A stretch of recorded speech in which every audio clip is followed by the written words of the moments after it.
এদিকে এনসিপির পদযাত্রায় বিএনপির ভয়াবহ হামলা। সমন্বয়ক নাহিদ ইসলামকে বেধড়ক পিটিয়েছে বিএনপির নেতাকর্মীরা। আজ থেকে কঠিন যুদ্ধ শুরু। শেখ হাসিনার মতো বিএনপিকেও দেশ থেকে তাড়ানো হবে বলে ঘোষণা এনসিপির।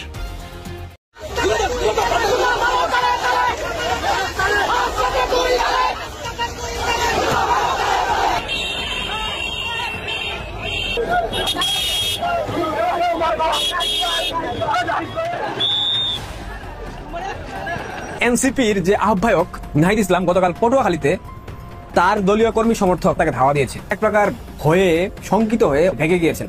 এই ধরনের আরো কয়েকটা ঘটনা ঘটবে, একটা বড় মারামারি লাগবে, তারপরে জরুরি অবস্থা জারি হয়ে যাবে। আওয়ামী লীগের মতো বিএনপিও কি এবার নিষিদ্ধের নাটক বাদ দিয়ে পদত্যাগ করে ফেলো? কেমন আপনার মতো এই অপদার্থ সরকার বাংলাদেশে আর প্রয়োজন।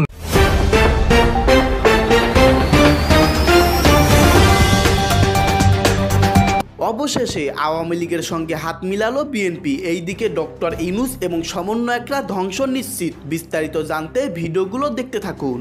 যে ছাত্র জনতা ফ্যাসিস্ট হাসিনাকে দেশছাড়া করতে পারে, তারা দেশের চাঁদাবাজদের ভয় পায় না, এমন মন্তব্য করেছেন জাতীয় নাগরিক পার্টির আহ্বায়ক নাহিদ ইসলাম। নির্বাচন বাধাগ্রস্ত করতে দেশ আবার অস্থিতিশীল করার চেষ্টা করছে ষড়যন্ত্রকারীরা, এমন দাবি করেছেন বিএনপি মহাসচিব মির্জা ফখরুল ইসলাম আলমগীর। আমরা বলি লন্ডনে বসে ষড়যন্ত্র হয়, গোসা করে একটা রাজনৈতিক দল, লন্ডনে অবশ্যই ষড়যন্ত্র হয়।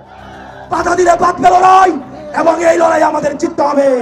বারবার ঘুরে ফিরে আগেই তো ভালো ছিলাম, আগেই ভালো ছিল, আগের ব্যবস্থাই ভালো ছিল, আগে এটা হলে এখন হতে পারছে না কেন, এই তুলনা কিন্তু চলে আসছে। ছাত্র দলের সাধারণ সম্পাদক অভিযোগ করছেন যে শিবিরের গুপ্ত কর্মীরা ছাত্র দলের বিপক্ষে মব সৃষ্টি। এবার সমন্বয়কদের অবস্থা চরম থেকে চরম লেভেলের খারাপ হতে চলেছে। তারা যেখানে সেখানে কিন্তু নাকানি চোবানি খেয়ে যাচ্ছে।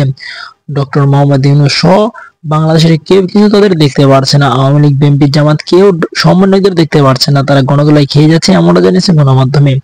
অপরদিকে শেখ হাসিনার বাংলাদেশে আসার সুযোগ কিন্তু দিনের পর দিন বেড়েই চলেছে। এখনো কিন্তু সাধারণ জনগণ বলছে আগের সরকারই ভালো ছিল, আগেই আমরা ভালো ছিলাম। এমনটা কিন্তু আন্তর্জাতিক মহল থেকেও চাপ দিয়েছে ডক্টর মোহাম্মদ ইউনূসকে যে কোনো সময় পদত্যাগ করে শেখ হাসিনাকে ক্ষমতা হস্তক্ষেপ করবে, এমনটা জানিয়েছে গণমাধ্যমে।